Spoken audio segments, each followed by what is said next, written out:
Hello दोस्तों, आज हम आपको पढ़ाएंगे ब्रेक एंड कंटिन्यू स्टेटमेंट। किस तरीके से इसको यूज किया जाता है, क्या होता है ये ब्रेक और कंटिन्यू स्टेटमेंट, और इसको कैसे कैसे हम अपनी कोडिंग में अप्लाई कर सकते हैं, ये सारी चीजें हम इसी वीडियो में देखने वाले हैं और प्रैक्टिकल भी करने वाले हैं। तो चलिए वीडियो को स्टार्ट करते हैं बिना टाइम को वेस्ट करे, और थोड़ी सी चीजें पहले थ्योरेटिकली समझ लेते हैं, ताकि जब हम कोडिंग पढ़ने जाएं, मतलब जब हम कोड के साथ सारी चीजें फिर से रिकॉल करें, सब चीजें पढ़े, अच्छे से डिफाइन करें, तो आपको और भी ज्यादा अच्छे से चीजें क्लियर हो जाएं। तो सबसे पहले यहाँ पे मैंने दे रखा है ब्रेक स्टेटमेंट की डेफिनेशन छोटी सी, मतलब थोड़ा समझने के लिए मैंने लिखा है यहाँ पर, ताकि कोई शुरुआत से ही एकदम पकड़ अच्छी बनी रहे आपकी। तो a break statement is used in programming. तो एक ब्रेक स्टेटमेंट, जो हमारा ब्रेक जो है एक स्टेटमेंट होता है जो कि हमारे प्रोग्रामिंग में यूज किया जाता है किसी भी लूप से बाहर निकलने के लिए, जैसे कि for loop, while loop, do while loop. मान लीजिए आपकी कोई भी लूप है जो आपसे गलत हो गई है, देन आप उससे नहीं निकल पा रहे हो, उस लूप को एग्जिट नहीं कर पा रहे हो, तो आप यहाँ पर ब्रेक स्टेटमेंट का यूज कर सकते हो। देन और हम किस चीज में यूज कर सकते हैं, स्विच केस में भी इसका यूज करते हैं। अगर आपने हमारी स्विच केस वाली वीडियो देखी होगी तो आपने उसमें देखा होगा कि हमने ब्रेक स्टेटमेंट का यूज किया है। उसमें नहीं बताया था कि ब्रेक स्टेटमेंट क्या होता है, क्योंकि मुझे ये वीडियो अलग से बनानी थी, लेकिन उसमें मैंने अच्छे से बताया कि आपको ब्रेक का क्या वर्क है। लेकिन देन फिर भी इसकी जरूरत है। Even if the loop condition has not finished, जब तक लूप फिनिश नहीं हो जाती। सीधा सा मतलब है, किसी भी लूप से, किसी भी कोडिंग, मतलब किसी भी हमारा जो कोड, जो भी हमारा ब्लॉक है, उससे बाहर निकलने के लिए हम ब्रेक स्टेटमेंट का यूज किया करते हैं। आखिरकार ये क्या काम करता है ये भी तो जानना जरूरी है। तो जब प्रोग्राम को ब्रेक किया जाता है, हिट किया जाता है ब्रेक के थ्रू, तो ये क्या काम करता है, stop the loop right away. किसी भी कंडीशन में हो, कैसी भी कंडीशन में हो, ठीक है, कंडीशन यस हो, नो हो, ट्रू हो, फॉल्स हो, कोई फर्क नहीं पड़ता, बस लूप स्टॉप हो जाता है ब्रेक स्टेटमेंट से। ठीक है, उसके बाद हमारा आता है jump, the first statement after the loop. ये क्या करता है, ये जंप कर देता है पहले स्टेटमेंट में। मतलब आपका, आपने बहुत एक कंडीशन दे रखी है जिसमें लूप लग रही है, तो लूप से वो बाहर आकर पहले स्टेटमेंट पर आप यहाँ पर पहुंच जाता है, मतलब जंप कर जाता है। ठीक है, तो यहाँ पे कोडिंग लिखी हुई है थोड़ी सी, यहाँ पे मैंने हेडर फाइल्स, इंट, फिर उसके बाद फॉर लूप के थ्रू ब्रेक स्टेटमेंट को यहाँ पर समझाया है। तो यही वाला हम क्या करेंगे कोडिंग के थ्रू, बिल्कुल इसी वाले को करके देखेंगे सबसे पहले, क्योंकि ये मुझे काफी ज्यादा अच्छा लगा था जब मैंने बनाया था। तो जब मैंने ये पढ़ा था तो इससे मुझे भी बहुत अच्छे से समझ में आया था। आई थिंक आपको भी बहुत ज्यादा अच्छे तरीके से समझ में आएगा, क्योंकि ये थोड़ा मेथड थोड़ा सिंपल भी है और अच्छा भी है समझने के लिए, और न्यूमेरिकल है, काउंटिंग टाइप में है, तो आपको और भी ज्यादा अच्छे से ये क्लियर हो जाएगा।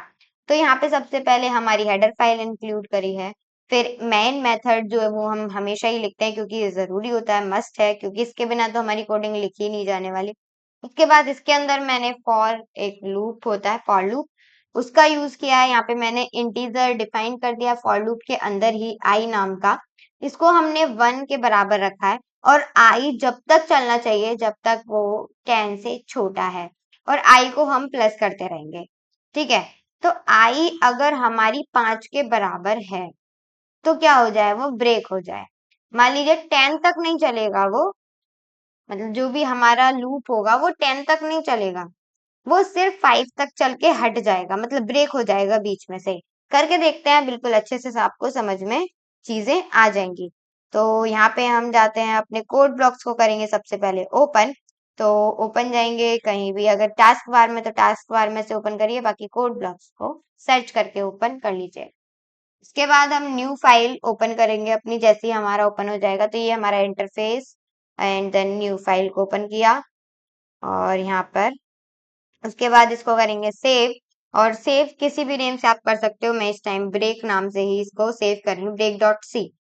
ब्रेक डॉट सी एंटर करेंगे, और यहाँ पर सबसे पहले अपनी जो हमारी हेडर फाइल्स होती हैं उनको हम करेंगे इंक्लूड। ठीक है, इस तरीके से।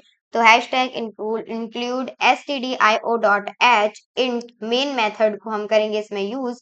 उसके बाद टैब से आएंगे बाहर और कर्ली ब्रैकेट्स में अपनी कोडिंग करेंगे।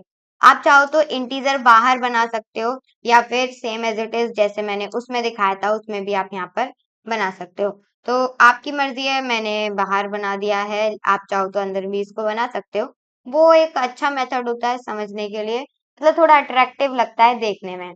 आई हमने स्टार्ट करी है 1 से, देन सेमीकोलन, और आई को हम क्या करवाने वाले हैं, प्रिंट करवाने वाले हैं जब तक वो 10 तक ना बन जाए, मतलब 10 तक ना आ जाए। तो 10 तक हम इसको ले आते हैं। आप चाहो तो यहाँ पे इक्वल्स टू भी लगा सकते हो। अगर इक्वल लगाओगे तो फिर 10 10 भी इंक्लूड होगा उसमें, ठीक है। अगर इक्वल टू नहीं लगाओगे तो 10 इंक्लूड नहीं होगा। और फिर हमें आई को करना है प्लस प्लस, आप चाहो तो माइनस कर देना। अगर माइनस करोगे तो ये इन्फिनिटी लूप बन जाएगी, पहले मैं आपको यहाँ पर बता देती हूँ। इसके बाद हमने एक कंडीशन लिखी है इफ, इसके अंदर भी हमने एक कंडीशन लगाई अगर आई क्या हो। लेकिन इससे पहले हम एक काम करते हैं, सबसे पहले प्रिंट करवा लेते हैं। प्रिंट एफ, हम क्या करवाने वाले हैं, प्रिंट %d। ये काफी ज्यादा नीचे पहुंच गया अचानक से, लेकिन कोई बात नहीं, हम फिर से लिख सकते हैं। इतने कैपेबल हैं हम, तो इसके लिए मतलब थोड़े मस्ती मजाक चलती रहनी चाहिए ताकि हम बोर ना हो। उसके बाद आई को करेंगे डिफाइन, बाहर निकलेंगे एक सेमी कॉलन से, और उसके बाद हम इसको करते हुए देखते हैं एग्जीक्यूट। तो यहाँ पे आप देख सकते हो 1 2 3 4 5 6 7 8 9 और 10, बीच में गैप नहीं है, लेकिन आपको काउंटिंग यहाँ पर दिख जाएंगी। जब आप यहाँ पे बीच में स्पेस दे दोगे तब F9 प्रेस करना, उसके बाद आप देखना 1 2 3 4 5 6 7 8 9 10, 10 तक यहाँ पर हमारी चीजें लिख चुकी हैं। अब हम चाहते हैं यहाँ पे ब्रेक स्टेटमेंट का यूज किया जाए, तो हम इस चीज को या फिर तो हम बाहर निकाल सकते हैं। तो बाहर निकाल के आई थिंक से ज्यादा बेहतर रहेगा। तो यहाँ से कट करते हैं और यहाँ पे बाहर को प्रिंट करवा देते हैं। तो अगर इफ स्टेटमेंट लगाएंगे यहाँ पर, अगर जो हमारी आई है वो इक्वल हो गई किसके,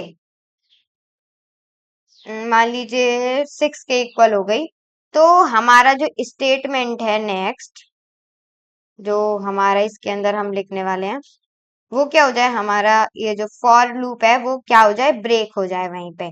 मतलब जो हमारी आई की वैल्यूज है वो तुरंत के तुरंत यहाँ से हट जाए और हमारा जो भी प्रोग्राम है वो वहीं पे खत्म हो जाए। बस इतना ही यहाँ पे हमें इस कोडिंग में लिखना था। F9 करते हैं और यहाँ पे देखते हैं क्या रिजल्ट आए। यहाँ पे तो बस 6 ही प्रिंट हो रहा है।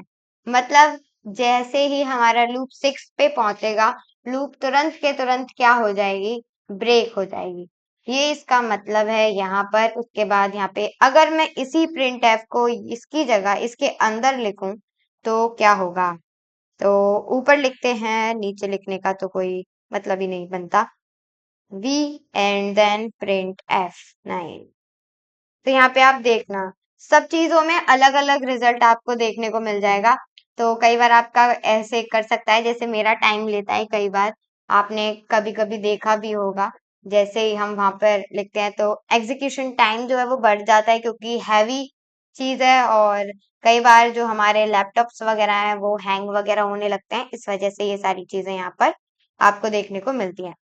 अब जैसे यहाँ पे है, तो मैंने यहाँ पे लगा दिया। अगर मैं इसी सेंटेंस को ब्रेक के नीचे लगा के देखूं तो क्या होता है, देखिए आप हर तरीके से हर स्टेटमेंट को लगा के देखा करिए ताकि आपको चीजें क्लियर हो जाएं, आपके कॉन्सेप्ट जो है वो एकदम बढ़िया से क्लियर हो जाएं। ठीक है, तो कुछ भी नहीं आ रहा है क्योंकि जो हमारा जो ब्रेक स्टेटमेंट है वो पहले ही है, और फिर उसके बाद कुछ नहीं, उसके बाद तो ब्रेक हो गया तो हो गया, फिर प्रिंट वगैरह उसके अंदर है, तो कुछ भी प्रिंट नहीं होने वाला। मतलब मैं इस चीज को दिखाने का मेरा ये मोटिव था कि अगर आपने पहले ब्रेक लिख दिया और उसके बाद प्रिंट करवाया है तो आपका इससे कोई भी मतलब नहीं होने वाला, क्योंकि ब्रेक के बाद तो सारा का सारा जितना भी हमारा कोड होता है वो सब एज यूजल बेकार वेस्टेज बन जाता है एक तरीके से।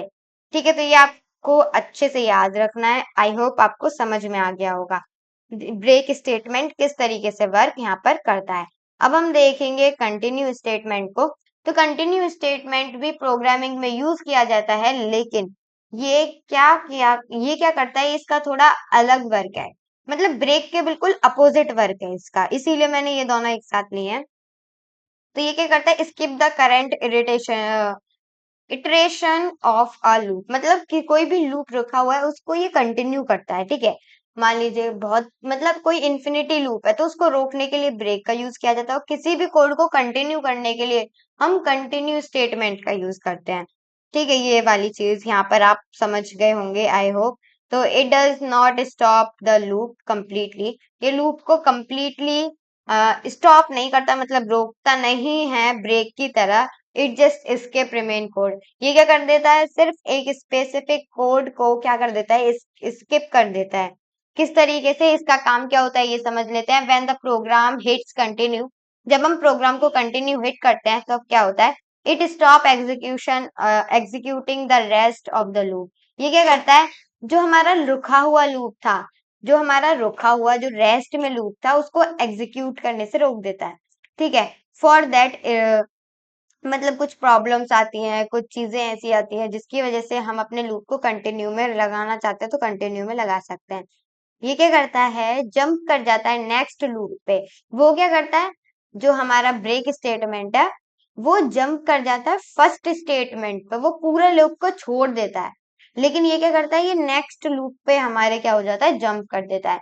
अब हम देखते हैं कोडिंग में इसकी क्या है, सेम एज इट इज वही सारी चीजें।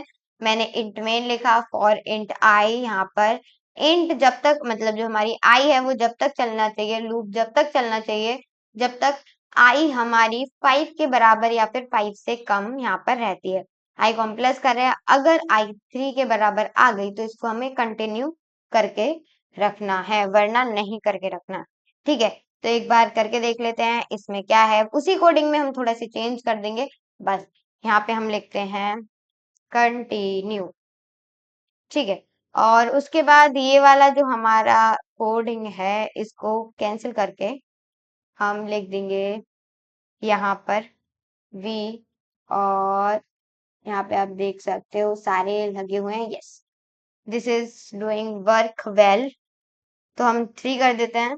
तो मैंने वही सारा कोडिंग लिख दिया है, बस कंटिन्यू करना है आई को। और जो हमारी आई है वो 1 है, आई हमारी जब तक चलनी चाहिए जब तक वो 10 है। आपकी मर्जी, आप कोई भी डिजिट रख सकते हो समझने के लिए, वो आपके ऊपर निर्भर करता है। तो 1 2 3 4 5 6, मतलब 1 2 4 5 6 7 8 9 10, 3 को स्किप कर दिया। कंटिन्यू मतलब अगर 3 के बराबर है तो उसको कंटिन्यू कर दो आगे, लेकिन 3 को मत लिखो, ये वाली चीज हो गई यहाँ पे, ठीक है। तो ये वाली चीज आपको अच्छे से समझनी है। अगर मैं यहाँ पे 3 की जगह 9 या फिर 8 8 लिख देते हैं हम, 8 लिखा तो 8 को स्किप कर देगा। देखा यहाँ पे 8 हमारी 7 के बाद 8 नहीं है 9 है। तो आपको अच्छे से समझ में आ गया होगा कंटिन्यू स्टेटमेंट क्या वर्क करता है, ब्रेक स्टेटमेंट क्या वर्क करता है, कैसे यूज किया जाता है, कैसे क्या चीजें यहाँ पर देखने को मिल जाती हैं, आपको अच्छे से क्लियर हो गया होगा। कोई भी कंफ्यूजन, कोई भी क्वेरी या फिर कोई भी डाउट रह गया है तो आप हमें कमेंट बॉक्स में लिखकर जरूर बताइएगा। Then thank you so much for watching video.